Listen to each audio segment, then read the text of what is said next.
All right, praise y'all. We're back. What is that? That's a bull. That's a bull, right? Okay. I'm gonna backtrack a little bit. It was a couple of things I forgot. But that's a bull, right? What's a bull? A young bull.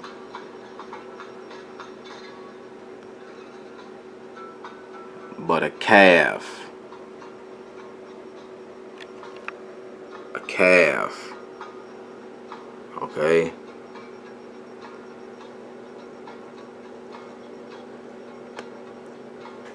We're gonna go. You see, I got ahead of myself, and it kind of got flipped around. But Exodus 32. All right. I just go ahead and read it. I'm gonna start at verse 8. And this is Yah talking to Moses on the mountain. They have turned aside quickly out of the way which I commanded them.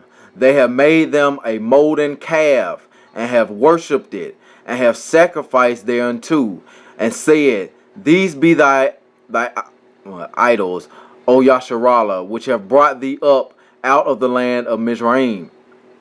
And Yahuwah said unto Moshe, I have seen this people, and behold, it is a stiff-necked people. Now therefore let me alone, that my wrath may wax hot against them, that I may consume them, and I will make of thee a great nation. And if you read on, you see that Moshe talked to Yah and convinced them to repent. And he confronted Joshua. And Joshua told him, well, you know, they wanted us to make... Wait, let me go to verse 20. And he took the calf, which... Well, no, that's not it. And Joshua heard the noise. Oh, that's Joshua. I'm sorry, y'all. Yeah, I should have just started verse 20. And he took the calf which they had made, and burnt it in the fire, and ground it to powder, and strawed it upon the water, and made the children of Israel drink of it. And this is what Moses gives them the whole thing, where, you know, they was crying to me about this and about that. So, you know, I went ahead and did it. I did it, you know. And jumped to verse 26. Then Moses stood in the gate of the camp and said, Who is on Yahuwah's side? Let him come unto me. And all the sons of Levi gathered themselves together unto him. And he said unto them, Thus saith Yahuwah Elohim of Yasharal, Put every man his sword by his side, and go in and out from gate to gate throughout the camp, and slay every man his brother, his man, his companion, and every man his neighbor. And the children of Levi did according to the word of Moshe, and there fell of the people that day about 3,000 men. All right. Why? I was checking out a brother. Why is he saying that why people was worshiping a cow? I mean, it was a calf. I mean, if there's another place, if there's another spot that I overlooked, I mean, I'm sorry about that, but I mean, it's saying a calf. The Hebrew word is H5695, and it's agle. Agle. I believe that's how you say it. Agle. Calf, bull, calf. Not a cow, but a calf or bull. What do you see on your screen? The Egyptian Apis calf, a bull. You understand? You know? So this is the bull crap. The whole gnosis, the hypnosis, the Gnosticism that our people is caught into. Okay? It was a calf. Alright? Ah, shoot.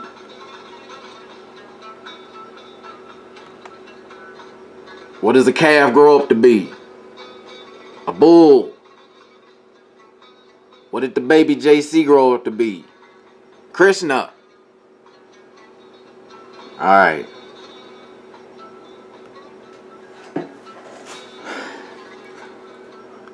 some people will be like, okay, the Comedians, the Egyptians, they were so great, man. They did everything. They went around the world. They the Olmecs. They everything.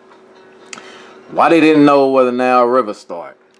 Okay, so I'm not looking at them as being the ones that disseminated all of this stuff around the world. I'm looking somewhere else. Who were the Phoenicians? Oh, this is a National Geographic site. Although they're mentioned frequently in ancient texts as vigorous traders and sailors, we know relatively little about these puzzling people. Historians refer to them as Canaanites when talking about the culture before 1200 BC. The Greeks called them Phoenics, which means the red people, a name that became Phoenicians after their word for a prized reddish purple cloth the Phoenicians exported. But they would never have called themselves Phoenicians. Rather, they were citizens of the ports from which they set sail, walled cities such as Babylon, Sidon, and Tyre. The culture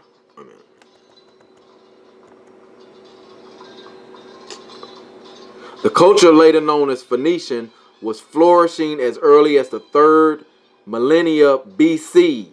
The 3rd millennia BC. In the Levant, a coastal region now divided primarily between Lebanon, Syria, and Israel. But it wasn't until around 1100 BC, after a period of general disorder and social collapse throughout the region, that they emerged as a significant culture and political force. Okay, from the 9th and 6th century BC, they dominated the Mediterranean Sea. Okay, they grew in trade. They traded, I mean, pretty much the Phoenicians was all over the world, pretty much. But I mean, that's ironic because the Phoenicians actually developed. Okay, let's go back a little bit. The armies and peoples that eventually conquered the Phoenicians either destroyed or built over their cities. Their writings, mostly on fragile papyrus, disintegrated so that we now know the Phoenicians mainly by the biased reports of their enemies. Although the Phoenicians themselves reportedly had a rich literature, it was totally lost in antiquity. That's ironic because the Phoenicians actually developed the modern alphabet and spread it through trade to their ports of call. Acting as cultural middlemen, the Phoenicians disseminated ideas, myths, and knowledge from the powerful Assyrian and Babylonian worlds in what is now Syria and Iraq to the context of the Aegean. Those ideas helped spark a cultural revival in Greece. So there's a phonetic Grecian connection. All right.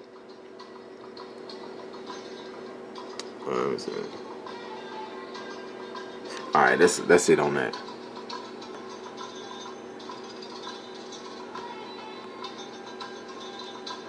Oh man, we're gonna get into this because there's your boy. There you go. This is what this is all gonna be about. People will be like, "Oh, you don't understand, brother. You ain't spiritual. You're not spiritual to see it, my brother. My brother." That's what it's all about right there, people.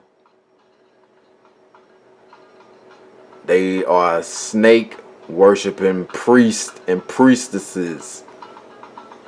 Alright?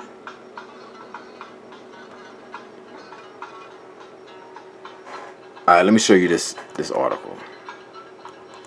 This is a good article if anybody, because even Lex had said something about, I think he said something about synchronism. This is a good article right here. Synchro Mystery Part 1, Brotherhood of the Snake, Phoenicians, Ancient America, Atlantis, and the Serpent Mound. Alright. Let's start right here. The civilizations of Samaria, Babylon, Phoenicia, Egypt, Greece, Rome, etc. In the addition to the Masons, Druids, Knights Templar, Rosicrucians, Scottish Rite, Jews, Jesuits, Skull and Bones, OTO, Golden Dawn, Thule Society, etc. are for all intents and purposes derivations of one singular pre-Diluvian bloodline brotherhood of the snakes, hidden from history via a clever dialectic labeling shell game played out along a contrived linear timeline. Okay, so this guy, he does a pretty, excuse my language, a pretty damn good breakdown, or at least it'll make you think. Okay. Alright. Let's get into a little bit of it before I stop it. Alright. As in the case when dealing with all myths and legends, but especially as they relate to ancient civilizations, intentionally convoluted history and occult organizations separating coded metaphors from actual physical events, or even a mixture of the two is an uneasy task. So what he's saying is, you kind of really don't know. Say they might say, I mean, just like Jesus. Okay, you don't know if he actually walked the earth, but it's a code, it's a metaphor for them, for the brotherhood of what? Of your boy. Where did I? Oh man. I had, where is that? Did I read it? Maybe it's on another tab. There's one of the Gnostic, oh no, it's the Hindu. I think it's, where is it at? I mean, I'm getting ahead of myself, but the Hindu, the whole thing with the with Sisha and the snake, okay? Just like we said, we read earlier, that the Commentants and the Hindus both adore they had that viper, wasn't it the viper?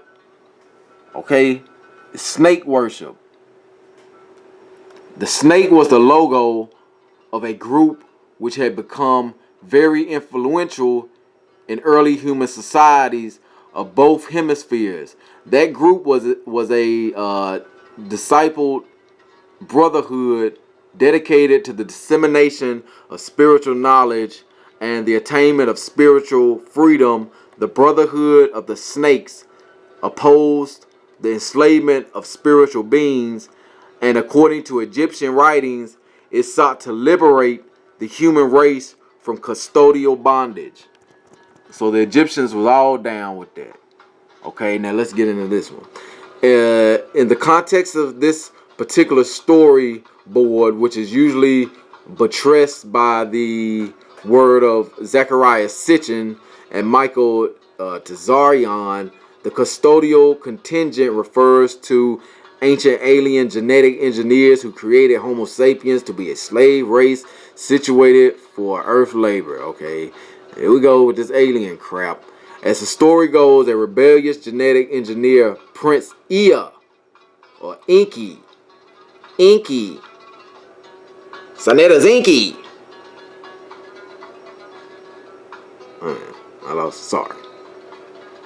Inky tried to teach early man the way of spiritual freedom, and to this end formed the Brotherhood of the Snake in order to secretly initiate humans into universal spiritual freedom.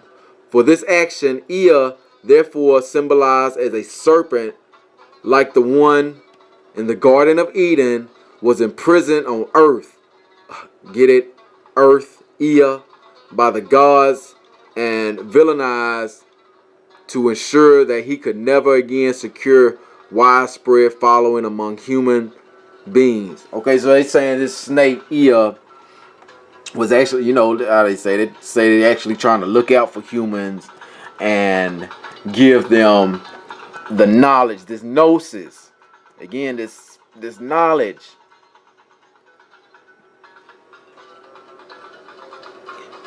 Sorry. Oh man. Sorry, y'all. I want to see if this was anything. By reportedly creating a work race of the Brotherhood of the Snake, the god Ea had helped build a trap for billions. Yeah, that's what. Yeah, they were saying that really what Ea did, which, if you look at Conan, when they got the two snakes, the two snake heads going, you know, it's what is it, Ouroboros, with the snake eating itself. It's saying that they actually set up. They controlling, you know, they controlling the conspiracy from both sides, basically. Because Ea created us to work, but at the same time, he tried to liberate us. Hopefully, it is evident that the Ea, Enki, Lucifer idea is at the heart of Satanist and Hermetic Theosophic New Age philosophy, i.e., that we are simply ignorant of our true heritage and the ancient knowledge necessary to become gods on earth, knowledge that was revealed by the Lord of the earth so as to help us topple the demiurgic control system and ascend into a utopian era of enlightenment. So basically they're saying that, you know, the creator Yah is holding us back. But whereas in Isaiah when he tells his people that he's going to give our rest will be glorious. So we're going to have the time to enlighten ourselves in this law. Okay. Now, let me go ahead. Sorry, y'all. The Phoenicians. And do a little quick. Okay, let's start. Okay, let's just start from the beginning. But while I will definitely speculate, obviously, I'm not going to pretend to know what exact transpired in our ancient past that led us to where we are now, especially regarding what the fall of Atlantis may or may not refer to. That being said, and leaving such broad questions aside for the moment, it seems clear that the development of written language was a contrived and essential element of the creation of the brotherhood system, which we all find ourselves a part of today. Interestingly enough, our brains were not designed for reading insofar as there are no genes for reading like there are for spoken language or vision. Rather, the brain adapted to read and write during the transition from hieroglyphs to the first consonant alphabet. These consonants are sigils that resonate in a fractal acoustic that is very difficult for us to comprehend in our current state, and indeed could very well be what is keeping our ability to perceive trapped in the cube, so to speak. Okay. So basically, what it's saying that we're not truly designed genetically, biophysically, to read, that we had another form of communication. But I mean, what does it say in the scriptures that you know, back in when the world spoke one language but there were few words, you know. So all right, we're gonna get into this some more, okay? Because this is what it's about, people. The snake worshippers. Okay? We'll be back. Hopefully this will be the last one, but we'll be back. Shalom.